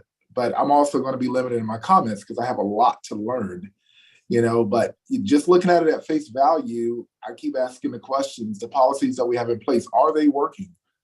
And I'm one to believe that our solution to affordable housing is not only in isolation building more affordable housing. There's a multitude of things we have to do, and it has to be more holistic. And I don't hear that. So maybe I'm not hearing the right thing, or maybe I just need to do more research and homework, and I'm committed to doing that. So I'm listening more than talking this morning. But I do know I hear affordable housing a lot, and I don't hear leverage of what is working. So I'm going to go back and do my homework before I come back and make comments. Thank you, Councilmember. Appreciate you. Director Young. One thing that I might suggest is next time we reconvene, I think the comp plan team was planning to do a little bit of a deeper dive on the policies, and it may be good to specifically focus on the policies around this topic and around things like integrating neighborhood commercial, which is one of the things that Commissioner Jacobs brought up. So maybe we use the next meeting, the comp plan item there, to deep dive on some of those policies that are aimed at this kind of set of issues. So if I might make that suggestion, if you all are amenable, we could plan to do that. Without objection, I think that'd be a great idea. So why don't we look to doing that the next meeting? Absolutely. Friends, if there are no other comments or questions on expanding housing choices, that brings us to the end of our agenda. We did pretty good on time. We were slated to go 1 hour and 55 minutes. We're about 10 minutes over, give or take.